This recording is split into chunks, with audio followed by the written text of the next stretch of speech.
It is a very interesting time here, a very quiet time in terms of the baseball world.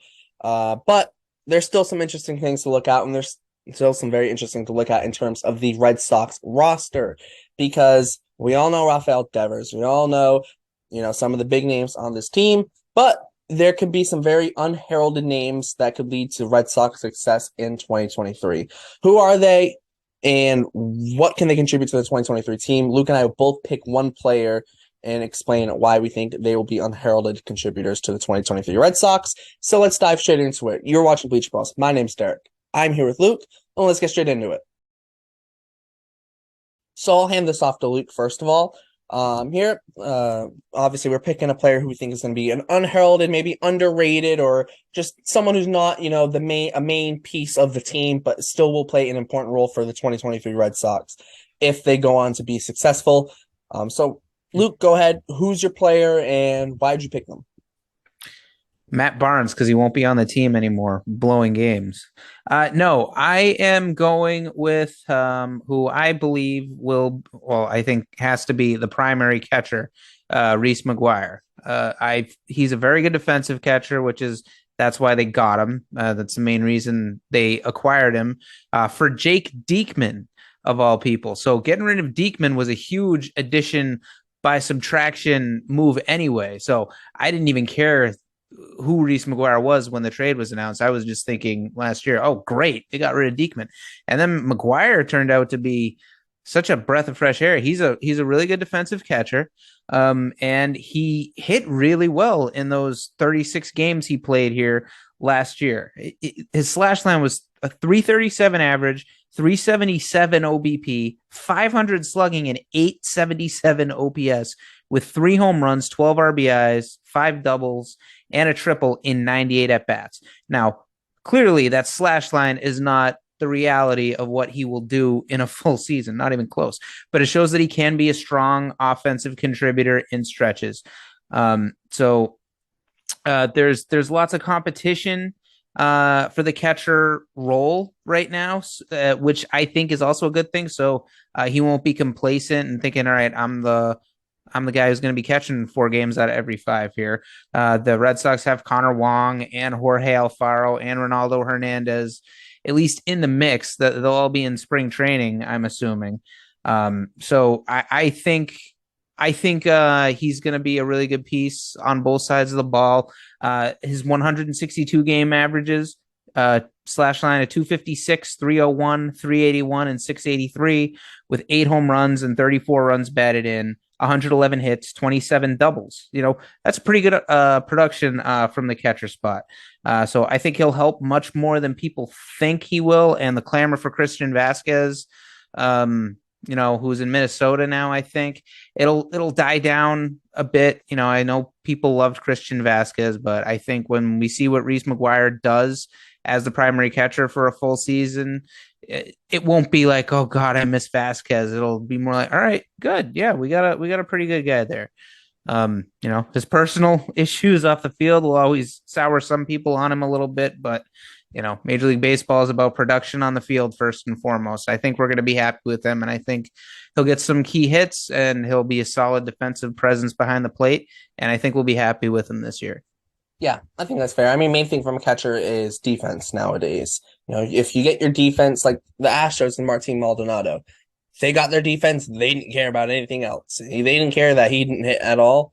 It was, hey, you're really good at commanding a pitching staff, and you're an above average defensive catcher. We're rolling with you, and we're gonna win a championship with you as our starting catcher. Although we traded for Christian Vasquez at the deadline, who's definitely a better hitter than you, but we're still going to start you. I think that's what the Red Sox are looking for with Reese McGuire, right? Just a guy who is going to be very solid defensively, can hopefully manage the pitching staff very well. And then, try and get some timely hits here and there, but the big thing will be his defense, and if that's consistently good, they won't have any problems with them. Yeah, and I am really happy with him going into next season, and I think that some people may be down on him. I think he set the bar for himself pretty high at the end of last season, and that people are still going to have that memory of, geez, this guy tore the cover off the ball at the end of last year, and this being Boston, if he's only hitting 250, 240, 230 a couple months into the season, it's going to be like, oh gosh, I can't believe Bloom got rid of Vasquez, which goes with the territory of being in Boston. But over the balance of the season, I think we'll look at Reese McGuire as being a very important piece of the team. Yeah, I think so. Good defense, good framing, pitches, very good framer of pitches, got a good arm behind the plate, good pop time. So yeah, I think he's kind of ticking all the boxes of the bare minimum of what you need to catch a catcher, and he's ticked some more boxes than just that as well. For me, my guy I decided to go to. I didn't even pick a guy I picked a guy who probably won't even be in the starting lineup every day. I've chosen to go with Rob Refsnyder because you look at this Red Sox lineup, very left-handed heavy. Yoshida, Devers, Verdugo, Cassis, Reese McGuire, all left-handed hitters. So you start looking at this lineup and you go, okay, well, we got a lot of left-handed hitters. We need guys who can hit lefties because the Red Sox, they're gonna throw a lot of lefties at the Red Sox. Rob Refsnyder last year in 2022 against lefties destroyed lefties. He hit 359 against lefties, which is good compared to 270 against righties. Overall, last year he hit what was he had a 146 weighted runs created plus. Rob Refsnyder did. So they're just like 46% of league average. Obviously, somewhat limited plate appearances because he didn't play every day, but that's still massive. And when you're doing damage against left-handed pitching, he can play all three outfield spots. I do wonder if they maybe try and bring him back into a little bit of first base because I know he played first base and second base previously, although he hasn't done it in a while. But they don't have a clear backup first baseman unless it's Bobby Dahlbeck. So maybe they try and get Refsnyder a couple games at first base when Cassis has a day off. I don't know if they'll do that. That's just me saying maybe it could be something they look at. But if they did look at it, it would only kind of increase his value to the team and bring in more value as a guy who's going to hit left-handed pitching in a lineup that's going to be very left-handed heavy. Obviously, some teams won't have this super strong lefty out of the pen, and will bring in a righty with like reverse splits who's nasty against lefties, but not as good against righties. But overall, you probably, especially late in games, going to see a lot of lefties. Refsnyder should even just get a decent amount of pinch hitting opportunities. If Adalberto Mondesi's playing and they're bringing in a lefty, pinch it with Refsnyder. Don't have Mondesi go up there unless he's, having a very good year, like outrageously good year. Maybe a pinch hit for, a Reese McGuire with a Rob Refsnyder, right? So I think that's why Refsnyder is going to be so kind of crucial to this Red Sox team next year if they are going to be successful. I think if Cassis is getting a day off, Justin Turner is going to play first base and somebody else is going to DH. So I think maybe Yoshida DHs and Refsnyder plays the outfield. Maybe. Yeah, I mean, I don't foresee Refsnyder playing an inning at first base this year. You never know unless there's a huge amount of injuries. But his defense is the big. As a fourth outfielder, you got to be a good defensive player, and he'll do that. And the fact that he can play all three outfield positions is really big. Just off the top of my head, I'm thinking of Gabe Kapler right now. On the 04 Red Sox, he was with them beyond then. But he was a guy. He hit lefties well. He played good defense, and people loved him because that's all you need. You're a right-handed fourth outfielder, so you got to be able to hit lefties. Give people an off day when they need it. Play for a week or two at a time if someone hits the IL, and not suck. That's really all you got to do. Easier said than done, but Refsnyder's definitely proved his worth for the Red Sox in that role since he's been here. I'm excited to have him on the team. As excited as you can be about a fourth outfielder, I'll say he fills that role perfectly. So I'm glad he's on the team, and I think for certain he was a big part of several wins last year, the way I remember it, and I think it'll be the same way this year. And you look at this roster, and this is a 26-man team. This isn't like you roll 9 guys out in the lineup every single day and they just kick ass. This isn't going to be that kind of team. This team is going to need a lot of contributions from the entire roster. And Refsnyder, I think he's a really good pick for an underrated player because I think people have loved him. Red Sox fans have really loved him, have really appreciated the way he fills that role, and I think he's going to continue to do so. And we're still going to really like him, and he's going to contribute to. If this team is going to have success this year, then I do think he will be a part of it. Yeah, I think so too. And yes, health obviously plays a factor. You don't want Refsnyder playing the outfield every day.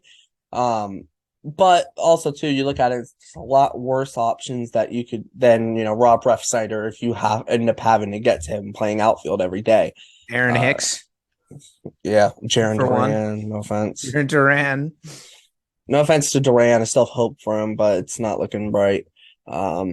But yeah, it's just one of those things that having a guy like Refsnyder who, proved himself last year to be able to be a solid bench piece on a team, especially can play all three outfield positions. And in like a total pinch, could play first base or second base in a total pinch. Like you're not going to see him there, but in a total pinch,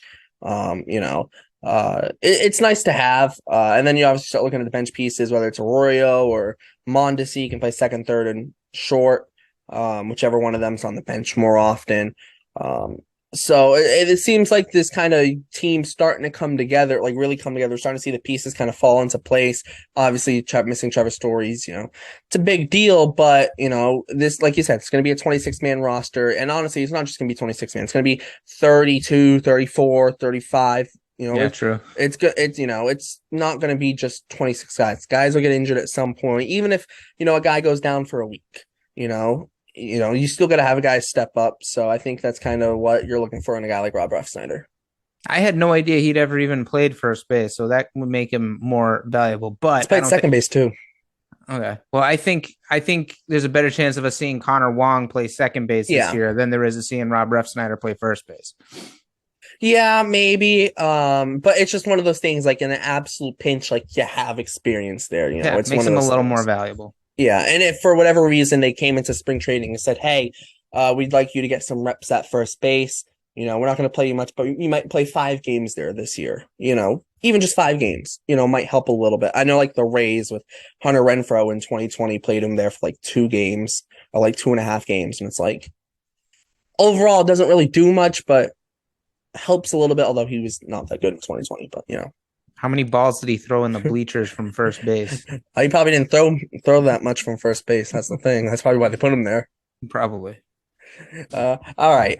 Any final thoughts on the kind of both, rather Reese McGuire, Rob Refsnyder, or just the Red Sox in general? Kind of, with maybe a little bit of an unheralded team, even as a whole.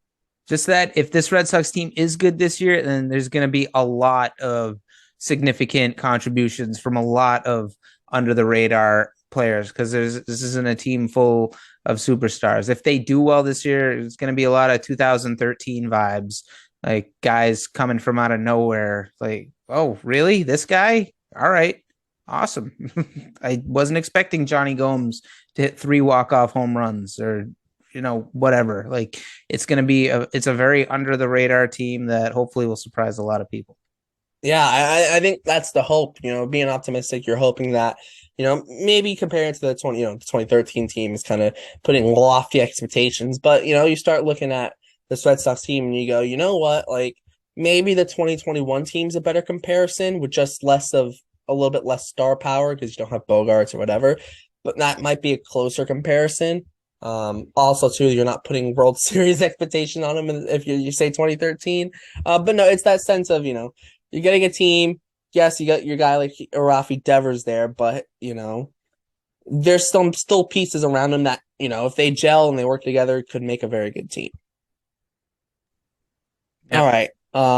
Devers playing the Ortiz role, Verdugo playing the Victorino role, and if I had 15 minutes, I could probably come up with a bunch of comparisons.